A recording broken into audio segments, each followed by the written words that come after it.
সমকাল সংবাদ এই চ্যানেলকে আমার অনেক অনেক ভালোবাসা, শুভেচ্ছা, অভিনন্দন।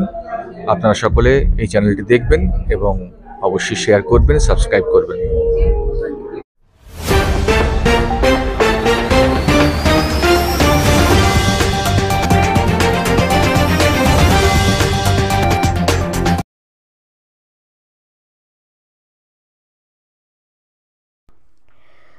बीसे नवेम्बर 2024 तारीखे कलकाता प्रेस क्लाबे पूर्व भारतेर प्रिमियर बिजनेस टू बिजनेस आंतर्जातिक फूडटेकेर पक्ष थेके एकटा सांबादिक बैठकेर आयोजन करा हय।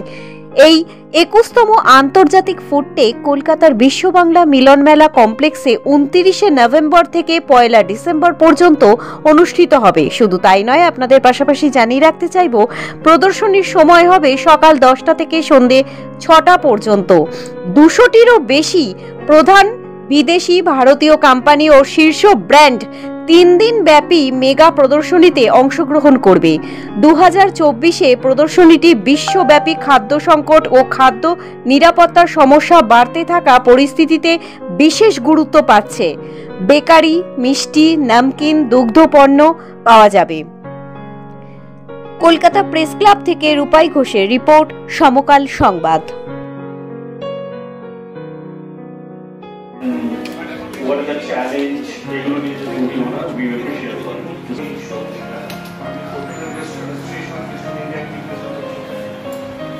আমরা largest hotel association eastern India we try to find throughout eastern India challenges face করে এগুলোকে কালেক্টিভলি গভর্নমেন্টকে রিপ্রেজেন্ট করে।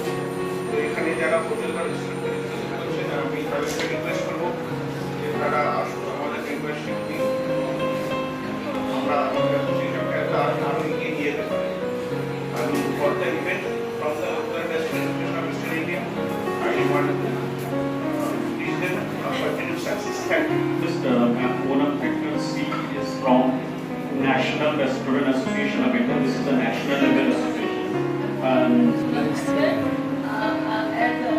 Sen said, that I'm representing NRAI, National Restaurant Association of India, which is pan-India. Definitely, Kolkata is the largest part with around members. So yes, NRAI is one of the biggest, most active part of food and beverage industry nowadays in India. Lastly, I would like to thank Mr. Zakir Hussain for always inviting us and giving that much of respect to NRAI be part of the food day. Really grateful. Thank you.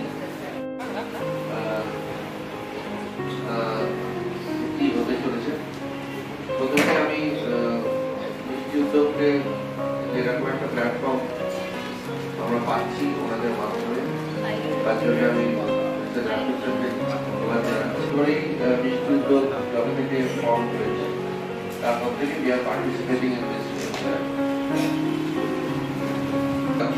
Workshop. আমরা অনেকটাই হাতে তুলতে হয়, manual level দরকার। কিভাবে এখন food safety খুব অনেক নিয়ম এসছে, হাইজেনিক্যালি করতেই হবে, অনেক কিছু কমপ্লেন্স সেগুলো মেনটেন করতে হয়।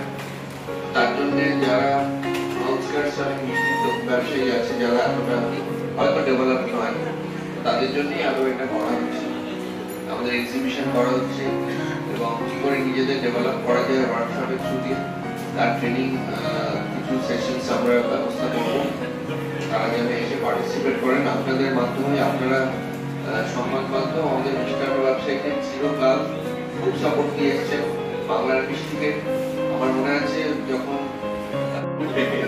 It was about 175 companies from all over India, and the foreign companies are participating through their Indian channels. এই 3 দিন এক্সিবিশনে ফুড ইন্ডাস্ট্রিতে নতুন কি ট্রেন্ডস আছে, গ্লোবালি ট্রেন্ডস, এগুলোকে ওখানে এক্সিবিট এবং ডিসপ্লে করা হবে, লাইভ ডেমো দেখানো হবে।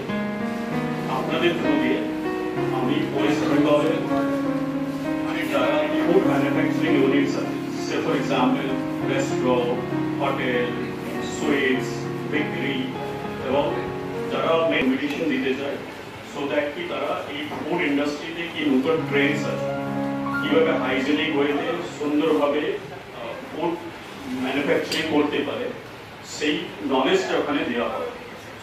আপনারা জানেন যে আমাদের ওয়েস্ট বেঙ্গলে অনেক ছোট ছোট ফুড ম্যানুফ্যাকচারার আছে, ফর এক্সাম্পল মিষ্টি যারা ব্যবসা করে বা ছোট ছোট বেকারি যারা আছে, তারা অন্য সিটিতে গিয়ে এই অটোমেশনগুলো কোথা থেকে পাবে বা কি কি নতুন ইনগ্রিডিয়েন্টস এসেছে সেগুলোতে তারা ওই অ্যাওয়ারনেসটা তাদের কাছে নেই এবং তারা অন্য সিটিতে ট্রাভেল করে এই জিনিসগুলো আয়ত্ত করতে পারে না, মানে সেটা তাদের অনেকেরই সামর্থ্য নেই।